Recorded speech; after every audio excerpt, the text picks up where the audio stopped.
주님의 교훈 안에서 우리가 어떻게 변화되고 어떤 정신세계가 있어야 되는지를 좀 생각을 좀 해봤습니다.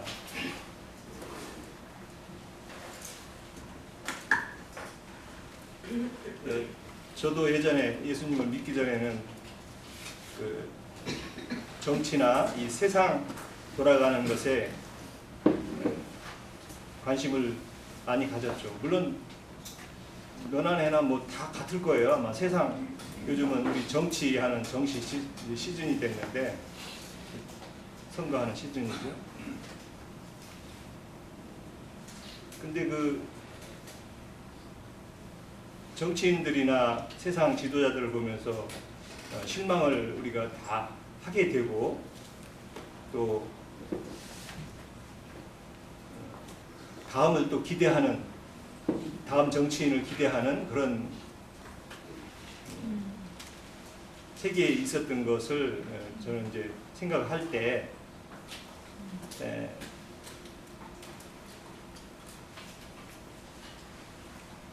그런 것들이 사실 땅의 것인데 결국은 땅에서 오는 그런 정신세계인데 야고보서 4장 4절을 한번 읽어볼까요?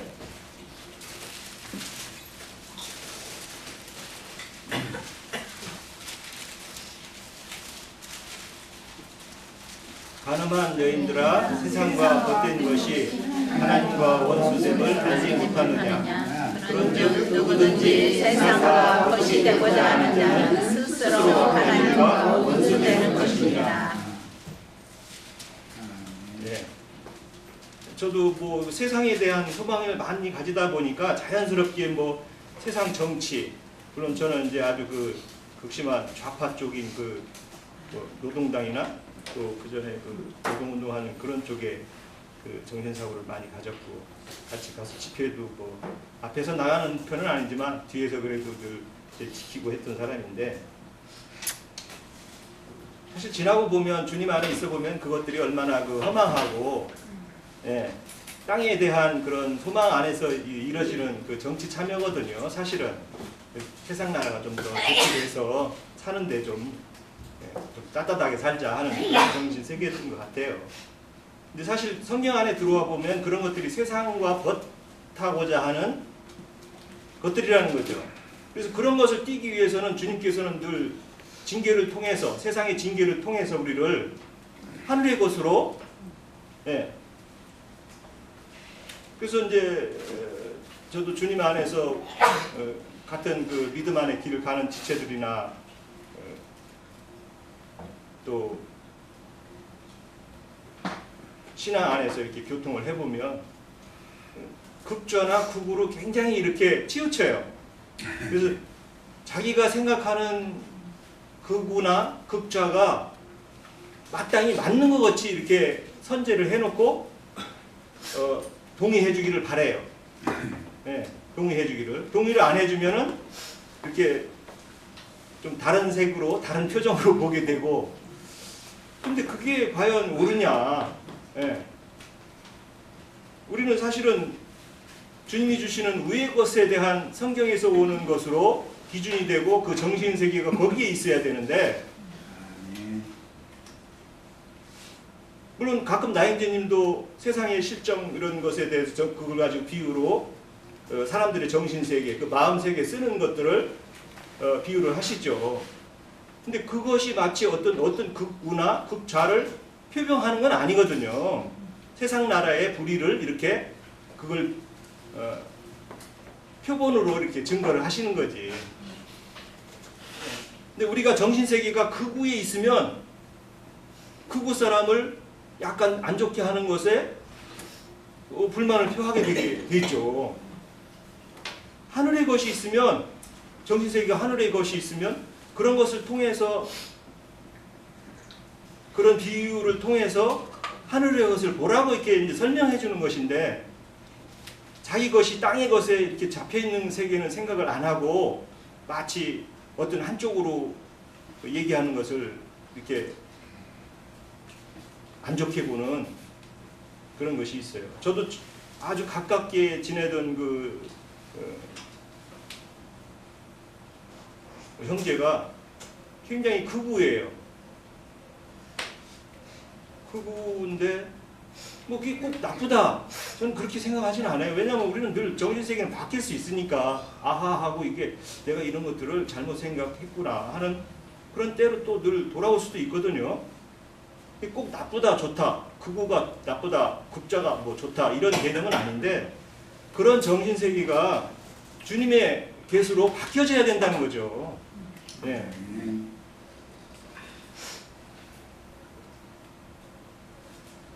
그래야 그것이 바로 땅의 유혹들을 어떻게 보면 거부하는 것, 휩쓸리지 않는 정치인이고, 또 서로 극우 정치인이 잘할 수도 있는 거고, 극우 극좌 정치인도 못할 수도 있는 거고, 못하는 건 못하는 대로, 잘하는 건 잘하는 대로, 그리고 거기에서 보고 뭐 그것에 또 잘한다고 해서 거기에 또 흡수일 필요도 없는 거고, 그 사람도 어느 부분에서는 또 못할 수도 있는 것이니까요. 항상 세상 나라라는 것은.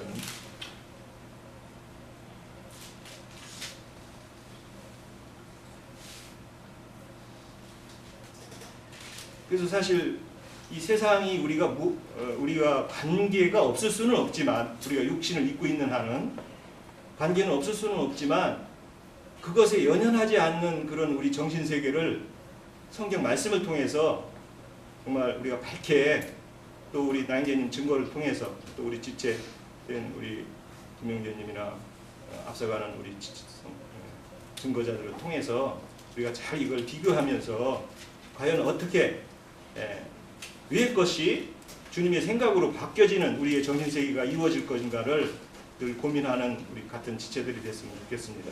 맞습니다. 저는 우리가 어떤 환경에서도 그 여유, 그 차 한 잔이라든지 물 한 잔의 그 여유를 갖고도 주님이 그렇게 알게 하셨던 것을 보면서, 예수님이 사마리아 그를 지나갈 때 물을 달라고 했었을 때 한 영혼을 그 여인을 살렸던 그 말씀 있잖아요. 근데 제가 이상하게 들어오는데 굉장히 무겁더라고. 전혀 저는 어떤 사람이든 오면 이렇게 제가 먼저 말을 섞는데 섞기가 참 어렵더라고. 왠지 무겁고 좀 침체하고 눌려 있는 것 같아서 나는 이제 TV만 잠깐 그냥 보지도 않지만 틀어놓고 이제 그분 일을 하고 있는데, 이게 아닌가 싶은 것이 이 속에서 차는 한 잔 대접해서 전해야 되겠다 했는데, 차 한 잔 드릴 거냐고 그랬더니 아니에요 됐어요. 그런데 굉장히 무거워요 제가 볼 때.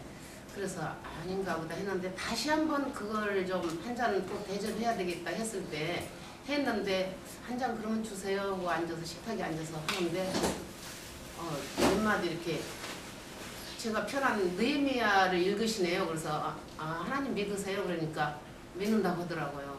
그러면 많이 받는가 봐요. 그래서 아니 그냥 잠깐 제가 펴놓고 편한 상태에서 지금 있어요 했는데, 우리가 어떤 가정생활에서 어떤 사람이 올지라도 그게 그냥 나오는 것과 내가 어떤 걸 스스로 보이는 것과 그런 것을 내가 그때 좀 깨달았거든요. 우리 주님 안에서 내가 어떤 걸 나타내려고 하는 것보다는 그저 그냥 있는 자체에서 그거 볼 때 저는 그걸로 인해서 교통의 계기가 되는 것이 참 너무 주님의 이게 하시는 일이구나 했을 때, 그분이 이제 차를 마시면서 어떤 얘기를 하다가 굉장히 힘든 상황이었던 것 같아요. 아주 진짜 자기 상황이 너무 힘들어서 어떤 사람이라도 만나면 이야기를 했었으면 좋겠다는 그 심정으로 했을 때 그분이 나중에 그러더라고. 주님이 저한테 여기 보낸 것 같아요. 그러더라고. 그냥 앉아서 우는 거예요. 나 그런 일을 자기도 놀랬고 나도 이렇게 하면서 그럴 수도 있다. 하나님 믿는 사람은 만났을 때 영이 통하면은 내 속에 있는 것을 다 감당할 수 없을 때 터치놔야 그런 치료도 된다고 했었거든요. 그래서 이제 그런 거 이런 거 했을 때 한 2시간을 그날따라 일이 다른데 계약이 안 잡혀서 2시간을 하고 나니까 저도 막 나중에 진이 빠지더라고. 행하더라고. 그래서 이제 갔는데 갈 때는 좀 웃고 갔거든요. 근데 어제 제가 이 마트에서 하는데 내 옆에 온 거예요. 와서 탁 치면서 안녕하세요 보니까 기더라고 근데 얼굴이 밝아졌걸요. 요즘 어떠냐고 그랬더니 제가 그날 살아서 갔어요 그러더라고요. 그래서 내가 베드로 현재님께서 근거와 은은 내게 없어도 내가 전할 것은 예수님밖에 없다는 것을 제가 그 생활 가운데서 주님이 이렇게 해서도 한 영혼을 살리는구나 그걸 좀 제가 깨달았거든요. 어제 그렇게 3일 4일 만에 봤는데 얼굴이 너무 밝은 거에서 어떻게 해결은 됐어요. 그랬더니 해결이 문제가 아니고 제가 속에 너무 눌렸던 것을 생전 처음 보는 분한테 내가 다 울어가면서 토해낸 것은 내가 푼수 아닌다면은 말할 수 없었다는 거예요. 근데 그날 말했던 것은 그분이 이렇게 말을 굉장히 얌전하고 말을 안 하는 사람인데 그게 그냥 술술술술 나와서 주고받고 하면서 그때 이후로 집에 가니까 엄마 무슨 좋은 일 있어 그랬다고 자식들이 대학생 되는 자식들이 그랬다면서 그래서 내가 환경은 똑같을지라도 우리가 영의 말씀으로 치료를 받는가에 나만 영의 치료를 받지 못하는 경우도 있다. 그날 이렇게 이야기를 했었지만은 진짜 그걸로 이렇게 치료를 받고 살리심을 받았다는 것이 너무 감사하다 했더니 고마워요.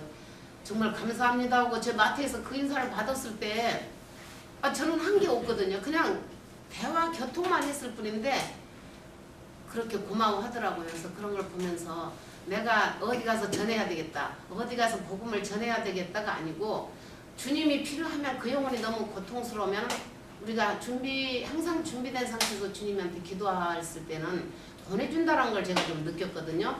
아나니아 형제님은 사울 형제 사울이 바울 상태에서 다메섹 노상에서 눈이 멀어서 하고 있을 때 식음을 전폐했을 때 거기를 보냈을 때처럼 제가 그 말도 했어요. 우리가 너무 힘들 때 찾고자 하면은 정말 주님이 보내실 수 있는 거다 했는데 그 사람이 뭐라고 말하냐면 나는 강을 하나 건넜어요. 그 얘기 하더라고요. 그래서 내가 어디 다니냐 했더니 향남 그 바람길을 다닌대요. 근데 강 하나를 건넌 걸 내가 강 하나 건넌 걸 내가 알아요? 내가 그랬더니 알죠. 근데 야곱의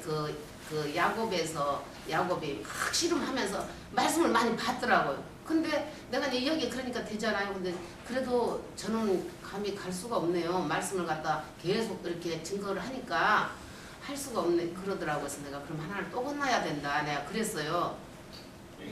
우리가 죽고 기독교에서는 맨날 죽는 얘기만 하대. 십자가 얘기만 하지 않냐. 그러면 이런 말은 들어봤냐. 십자가에서 죽고 장사되고 부활한 것을 한번 들어봤냐 했더니 생소하더라고요. 맨날 그것만 그냥 주님 그 십자가만 따라간다고 그래서 내가 거기서는 맨날 고통만 있을 뿐이다. 죽고 장사되고 사흘길을 부활되고 또 승천해서 사흘길을 계속 가는 길이 이 길인데 주님은 이 길을 가셨을 때 이미 고난의 길이라고 주님이 딱 말씀하셔서 우리 그 길을 가야 되는데 지금 세상 일에 이렇게 힘든 거 아니냐. 그러면서 주님한테 달라고 하는 거 아니냐. 그것은 이율배반적이다. 왜냐하면 내가 지고 있는 거 이것을 꼭 해줬으면 좋겠습니다. 기도를 어떻게 하냐고 물어봤더니 그런다고 하더라고요. 이거를 해결해주면 내가 믿겠다. 그게 기독교 신앙이고 어린 신앙이다. 지금 이미 내 머릿속에 답은 다 정해놓고 요걸 달라고 해놓고 아버지한테 땡깡 부르는 거 아니냐. 이제 그 말을 했더니 그런 거에 자기가 처음 들었나? 너무 그래서 내가 죽으면 죽으리라고 하면서 이 말씀을 주님한테 기도를 해야지 달라고 해놓고 안 주면 주님 원망하고 주면 감사하고 이것은 진짜 그야말로 종교적인 그런 신앙이고 그 악의 심정이다. 그 강을 하나 건넜다면 홍해강을 건넜는데 두 번째 강을 건너야 바로 거기 들어가서 가나안 땅에서 또 대적이 많다니까 그걸 못 알아듣더라고요. 그래서 내가 많은 말을 하고 나서 지금 나하고 교통한 중에서 잡히는 게 있냐 그랬더니 죽으면 죽으리라 그 말씀이 딱 답이 왔어요 그러더라고요. 그래서 그 말씀을 가지고 지금 상황이 말도 못하게 이제 막 말 들어보니까 나 같은 환경을 지난 사람이 없다고 그러더라고요. 그래서 내가 이제 웃으면서 그래요. 다 어떤 사람이 막 이야기 들으면 내가 최고 힘든 환경을 지나간다고 하지만 들어보면은 남편이 건강하고 남편한테 밥 얻어 먹을 수 있는 것만 해도 감사한 것이 난 감사하다고 생각한다 그 말 제가 했거든요. 내 몸을 치면은 그나마 일하고 싶어서도 못한다. 그랬더니 어제 만났을 때 너무 좋았어요. 그래서 제가 그걸 좀 이렇게 말씀드리고 싶었던 거예요. 그 영혼이 우리를 만나서 살아서 갔다가 다시 만났을 때 그 얼굴이 너무 좋아서 그걸 통해서 나한테 너무 고마웠어요. 그 한마디가 우리 주님께서 우리한테 그 말 듣고 싶지 않나 그런 것이 좀 들어서 행복했어요. 예. 지난주 이제 히브리서 11장이 끝나고 12장으로 이제 들어가서 말씀드린 부분이 있었는데요. 지난주 제가 전거했던 내용의 어떤 결론이 바로 12장의 이제 1절, 2절 여기서 이제 그 결론을 내는 거예요. 그러니까 11장의 그 수많은 어떤 믿음의 사건들, 또 그 믿음의 선진들, 이런 사람들에 대해서 우리가 그 사람이나 어떤 사건, 그 사건을 바라보면 그 일을 있게 하신 하나님을 못 바라보는 그런 어떤 우를 범한다라는 것을 지금 그 12장에 그 말씀을 하고 있어요. 2절에 믿음의 주요 온전케 하시는 예수를 바라보자 라고 이야기를 하는 거예요. 그러면 우리가 히브리서를 볼 때 놓치면 절대 안 되는 게 있어요. 이 히브리서는 6장에 보면, 히브리서 6장에 보면 한번 빚비침을 받고 타락하는 자에게는 다시 그 구원함이 없다고 그러죠. 그거를 이야기하기 위해서 지금 계속 이야기 1장에서부터 이야기하고 있고, 지금 앞으로도 이제 12장도 이제 이 이야기예요. 자, 그러면 여기서 믿음의 주요 온전케 하시는 일을 바라보자 라고 하는데, 그렇게 바라보지 못하는 자들이 많으니까 이렇게 바라보자라고 하는 거죠. 예? 그럼 어떤 사람들이 믿음의 주요 온전케 하시는 일을 못 바라보냐 하면, 표피적인 걸 어떤 사건의 어떤 그걸로 인해서 이루어진 어떤 일들을 바라보게 되면 넘어지게 돼 있어요. 그러니까 우리가 이 히브리서 11장의 어떤 믿음장을 보면서 나의 믿음을 바라보는 사람은 반드시 넘어지게 돼 있어요. 자신의 믿음을 보지 말아라는 게 히브리서 11장이에요. 결론을 말하면. 이 인간의 믿음, 아까 우리 사람의 어떤 낙심함을 이야기하는데, 잠언서 22장에 가면 사람은 반드시 낙심한다라고 이야기를 해요. 그런데 그 낙심하는 사람이 무엇을 바라보면 일어설 수 있냐 하면, 거기에서 건져내시는 하나님을 바라보면 너희들이 거기에서 빠져나올 수 있다라고 하는 것이 이 히브리서의 어떤 주장이에요. 자, 이 히브리서는 유대교, 자, 한마디로 말하면 과거의 어떤 유대 율법으로 신앙을 열심히 했던 사람이 하나님의 복음을 들었어요. 그래서 복음의 세계로 이렇게 넘어왔어요. 넘어온 자들이 넘어와서 보니까 이 자들에 대해서 유대인도 핍박을 하고 로마도 핍박을 하고, 그러니까 뭔가 자기가 어떤 복음 하나님의 어떤 길에 들어오면 과거에 자기들이 행했던 그거보다 더 좋은 것들을 기대하고 이렇게 넘어왔는데, 오니까 오히려 핍박과 억압 이런 것들만 오니까 요즘에 말만 없다나 내가 이러려고 하나님을 믿는다 이런 상황이 된 거예요. 다. 네? 그러니까 거기에서 다 떨어져 나가서 다시 돌아가는 자들에게, 이게 지금 낙심하고 있는 자들에게 쓰는 게 이게 히브리서예요. 그래서 우리가 예수가 이룬 일을 보는 어떤 기적을 이렇게 바라보는 사람들이, 유대인의 신앙은 처음부터 신앙이 그걸로 시작이 됐어요. 예? 애국 땅에서 열재앙을 하나님이 행하시는 걸 봤고, 또 홍해를 만났는데 홍해 강을 갈라서 우리를 건너게 하시는, 그는 이적과 기사를 본 사람들이에요. 그 신앙은. 그러니까 이적과 기사를 봤으면 하나님의 그릇 행하시는 하나님을 바라보면 지금의 고난도, 내가 지금 어려움과 고난이 있다 하더라도 이걸 충분히 건너실 수가 있다라는 어떤 그런 믿음이 나올 텐데, 이 행하는 거 이것만 바라보기 때문에 그거 떨어지기만 바라보는 거예요. 그러니까 여기에서 로마와 유대인의 핍박이 이렇게 있으니까 거기서 빨리 끝내주기를 이렇게 바라는 어떤 이런 신앙을 이렇게 하다 보니까 결국엔 낙심을 한단 말이죠. 그런데 그런 가운데 이 성경 히브리서에 보면 세상이 감당하지 못하는 사람들이 등장을 했다고 그래요. 그러니까 이 사람들은 아까 말씀대로 죽으라면 죽으리라는 그런 어떤 신앙으로 하나님의 길을 가는 사람들이 나타났다라는 거예요, 지금. 뭐 톱으로 켜고 뭘로 켜고 막 이렇게 어떤 죽음이 닥쳤어도 그것을 이겨내는 사람이 있더라는 걸 이렇게 변증을 하고 있는 거예요.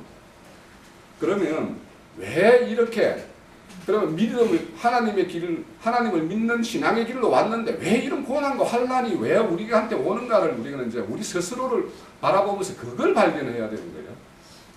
우선에 왜 이런 환난과 고난이 오냐 하면 하나님이 바라보는 것과 인간이 바라보는 눈이 다른 거예요. 그러니까 예수님이 이 땅에 오셨으면 메시아가 이 땅에 왔었으면 우리가 기대하는 로마에서 해방 뭔가 이런 그 세상을 주름 잡는 어떤 그런 유대 민족의 어떤 그런 번영 이런 것들을 기대하고 있었는데 이거와 전혀 상관없는 걸 가져온 거예요. 그러니까 하나님을 못 바라보는 거예요. 두 번째는 뭐냐면 인간의 어떤 그 신앙심이나 종교심이라는 것이 하나님의 일하심을 이렇게 가려요, 늘. 그러니까 뭐냐면 우리가 어떤 신앙의 길을 가는 과정에서 뭔가 우리가 이렇게 그 공로라고 할 수 있고 공적이라고 할 수 있는 거 이런 것들이 이렇게 쌓이면 사람들이 신나서 쉽게 가요. 제가 어릴 때 이제 저희 시골 같은 경우에는 이 땔감을 산에 가서 나무를 해서 이렇게 가지고 와야지 이제 땔감을 뗄 수가 있었어요. 그게 제가 아마 중학교까지 거의 그런 생활이었었는데 그런데 이제 우리 저기 집에 어르신이 굉장히 몸이 좋고 이렇게 힘께나 좀 쓰고 이러니까 어디 산에 가서 나무를 해오면 진짜 대단한 산짐이 막 이렇게 움직이는 듯이 이렇게 해요. 그러니까 그분 따라서 나도 이제 산에 가서 나무를 해와요. 해오면 나무를 이렇게 쌓는 이 더미를 이렇게 그 속에다가 이렇게 넣으면 내게 현적도 없으니까 내 걸 따로 쌌어요. 따로 쌓아가지고 이렇게 그러니까 나는 작은 더미지만 뭔가 쌓여가요, 날마다. 이 쌓이는 이것 때문에 인간이 그거 믿고 이렇게 계속 그 일이 힘들지만 갈 수 있어요. 그런데 그거는 끝을 못 보는 거예요, 결국에는. 그런 걸 보고 가면. 그래서 인간의 어떤 행함이나 저는 그 신앙의 어떤 우리가 변증을 하고 증거를 하고 말씀을 증거할 때 이렇게 살아라 저렇게 살아 할 필요가 없어요. 그거는 참 믿음이 오면 그 믿음이 나를 그렇게 살게 만들 것이니까. 그러니까 우리가 이렇게 살아라 이런 삶이 나와야 된다 이런 거는 우리는 참 믿음 하나님의 참 그것만 우리가 구하고 거기에 붙어 있기만 하면 우리는 거기에 마땅한 열매가 맺는 거예요. 그러니까 우리가 이렇게 살아라 저렇게 살아 하면 이건 윤리 도덕이에요. 그럴 필요 없어요. 우리 신앙의 증거는. 또 바리새인들에게 우리 예수님이 와가지고 너희의 신앙이 잘못됐다라고 맨날 이야기해도 그 사람들은 안 믿어요. 귀 닫고 있잖아요. 그러니까 오늘날 어떤 다른 어떤 신앙의 길을 가고 있는 그런 우리가 볼 때 참 그 안타깝고 이런 거 하지만 그 사람들에게 참 쉽게 그 사람들이 안 따라오잖아요. 그래서 거기에 대해서 이제 우리가 때로는 우리의 어떤 이 작은 어떤 모임을 이렇게 보면 우리의 어떤 신앙의 어떤 그런 여정이 가끔씩 이렇게 가는 게 맞는가 저 많이 생각을 해봐요. 그 사람들을 어떻게 해서 이쪽에 좀 더 앉혀놓을 수 있는 방법은 없었을까 이런 개인적인 어떤 인간적인 어떤 생각도 해봐요. 그래서 이제 우리도 사실은 이제 그런 부분에 대해서도 우리가 좀 더 그 사람들의 어떤 마음을 이쪽에서 참 어떤 믿음의 말씀을 들을 수 있는 어떤 기회를 좀 더 가지게 하기 위해서 우리가 노력할 부분도 있을 거예요. 그런 것들은 우리가 이제 각자 찾아야 될 텐데 좌우지간 이 바리새인들이랑 이런 신앙인들은 자기가 내어놓는 어떤 결과물 어째 보면 신앙인다움 종교인다움 그 다움이라는 걸 꾸며가는 작업을 하고 있는 거예요. 그 사람들은. 예? 그래서 그들의 신앙은 더 큰 결과물을 내놓기 위해서 그렇게 열심히 주야로 새벽기도다 철야기도다 그렇게 하면서 그 사람들은 그걸 내놓기 위해서 그렇게 애를 쓰는 거예요. 그러니까 우리는 그런 거를 바라보면 반드시 실족할 수 있으니까 그런 걸 바라보지 마라 이렇게 이야기하는 거고 여기에서 왜 그러면 히브리서 12장에 와서 이 징계라는 이야기가 나오느냐 하면 하나님과 사람이 바라보는 곳이 다른데 이걸 같은 쪽으로 바라보게 하려면 뭔가 따듬는 작업을 해야 되잖아요. 그 작업에 필수적으로 따르는 것이 이게 징계인데 앞에 11장의 사람들도 11장의 믿음의 장에 소개되는 사람들도 그런 징계와 하나님의 어떤 채찍에 의해서 만들어진 사람이지 단지 너희들이 이렇게 대단한 게 아니다라는 거 이걸 이야기하기 때문에 이 히브리서 이게 12장의 어떤 징계가 이야기가 나오는 거란 말이죠. 또 이제 우리가 그 3절에 보면 히브리서 12장 3절에 보면 하나님의 참으심에 대해서 이야기를 해요. 그죠? 자, 이거 참으심을 이야기하는 것도 너희들이 세상에 가서 하나님의 말씀대로 하나님의 참 제물로 너희들이 하나님의 증거를 가지고 나가면 반드시 이런 징계가 올 텐데 이걸 참으라는 건데 어떤 참음을 본을 삼으라냐면 주님의 참으심을 본받으라는 거예요. 우리가 너무 십자가에 대한 이야기가 귀에 딱가리가 앉도록 딱 앉아서 이 십자가라는 걸 우리도 너무 또 이걸 가볍게 생각하는 부분이 없지 않아 있을 수 있어요, 지금. 왜냐하면 제가 예전에 한번 그 동영상을 보고 그걸 보고 내가 내 스스로 그 동영상을 보면서 참 많은 어떤 생각과 내가 내 자신을 살펴본 게 있는데 창조주가 우리를 지은 자가 이 피조물의 모양을 입고 이 왔다라는 이 사실을 그 가볍게 생각하면 안 되는 거예요. 우리는 이게 신앙적으로 이런 이야기를 너무 많이 들었어요. 그 창조주가 인간을 지은 그분이 인간의 모습으로 와서 어떻게 태어났나요? 피조물인 인간의 뱃속에서 10달을 이렇게 태아 중에서 이렇게 자라고 또 태어나서는 피조물인 어미의 손을 잡고 이렇게 아장아장 걸으면서 큰 거 아닙니까? 그러니까 이런 우리가 십자가의 어떤 하나님의 참으심을 우리가 너무 쉽게 생각하는 거 아닌가. 저도 그런 생각을 많이 반성을 했어요. 그 영상을 보면서.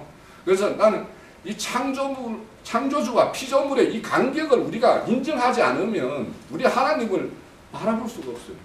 그분이 어떻게 우리의 모든 문제를 해결할 것인가 이런 것들에 대한 기대감도 없어져요.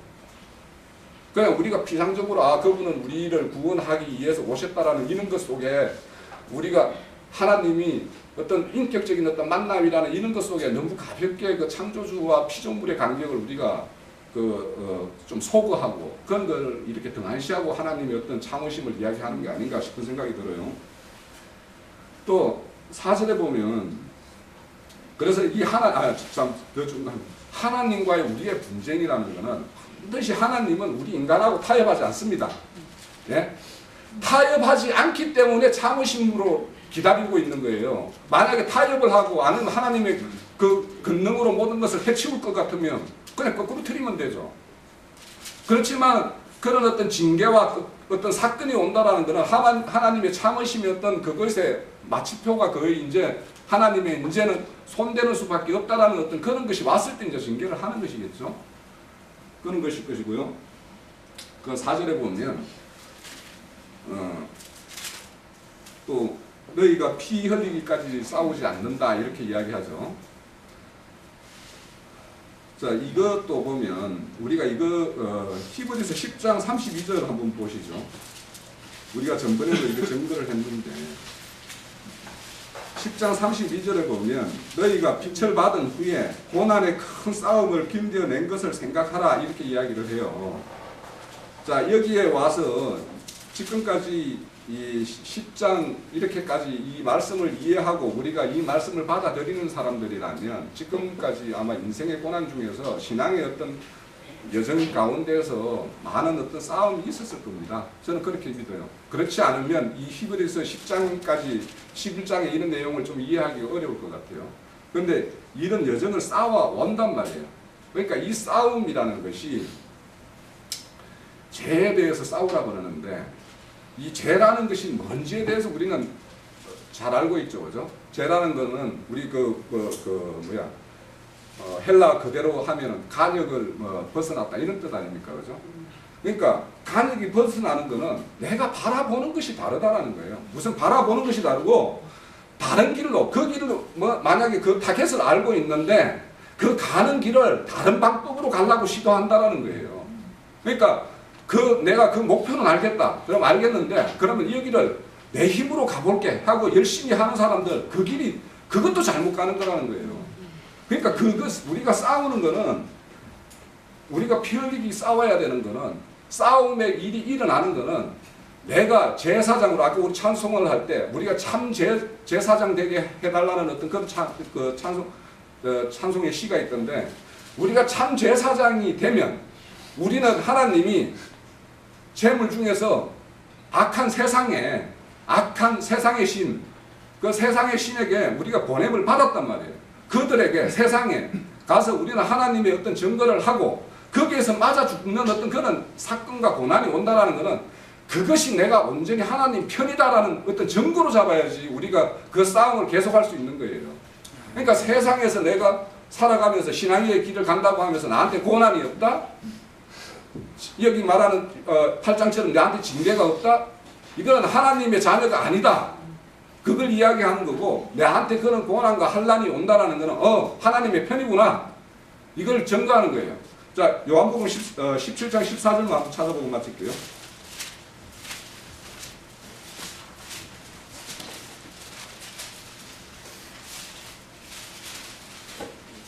내가 아버지의 말씀을 그들의 주옵사오니 세상이 그들을 미워하였사오니 이는 내가 세상에 속하지 아니함 같이 그들도 세상에 속하지 아니함으로 인함이라. 예, 우리가 세상에 속했다면 세상이 왜 징계합니까?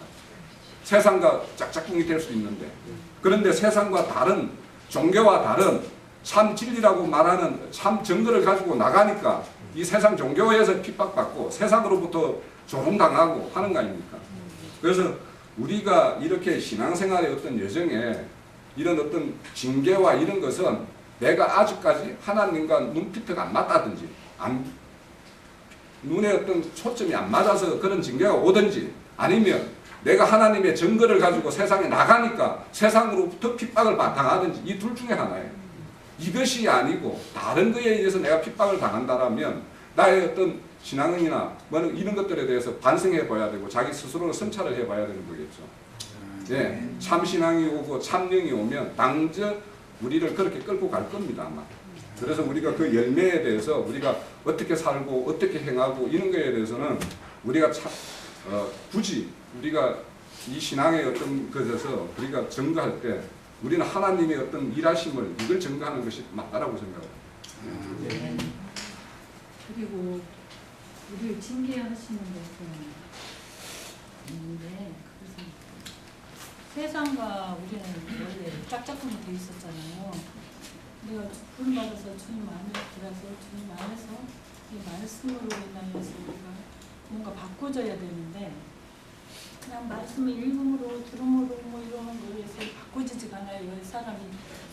옛사람의 그 생각들이. 근데 이것을 분별시키고 바꿔놓기 위해서 반드시 주님은 그 일을 하시는 거예요. 징계를. 사실은 우리 유익을 위해서 하는 거잖아요. 우리가 하나님의 아들다운 아들이 되기 위해서는 뭔가 주님이 우리를 가르치야 하는데 좋은 말로 타일러서 가르치면 안 되잖아요. 자녀를 교육시킬 때도. 뭔가 아닌 건 아닌 거, 이건 분명하게 이렇게 갈라놔야 되는 것처럼 주님은 반드시 우리를 징계하신 이유는 우리를 분별시켜서 주님의 아들다운 아들로 삼아서 그 나라를 상속하기 위해서 우리에게 이렇게 일하시고 또 우리가 분별돼야 세속적인 사람들한테 복음을 전할 때 분별시키지 내 자신 분별도 안 해도 여전히 세상에 젖어 살면서 뭐 말로만 따따붙다 해가지고 누구를 세워놓고 누구를 가르치겠어요. 반드시 주님은 우리를 이렇게 하실 수밖에 없다는 거. 근데 슬퍼하지 말고 사실 기뻐해야 되는 것이잖아요. 모를 때는 원망도 많이 하고 해도 너무 주님이 왜 나한테 너무 남들은 다 받았다는데 왜 나를 자꾸 매만 때리는 건지 이랬는데 알고 보니까 우리 주님이 하늘속한 신령한 복을 주기 위해서 일하시면다는 것을 늦게서 깨닫고 그때 주셨으면 나는 망했을 텐데 하고 내가 너무 불쌍해서 안쓰러워서 주님이 뭔가 육신의 것을 해결해 주셨다면 내 인생 뭐가 됐을까. 그냥 종교인은 돼서 열심히 또 종교인으로서 복음 전하겠지만 주님의 어떠하신 계획하신 경리에 대해서는 전혀 멍텅구리가 됐을 거 아니에요. 그래서 오히려 이런 징계가 우리가 올 때 기쁨으로 받아야 된다는 거, 이것을 아주 절실히 깨닫고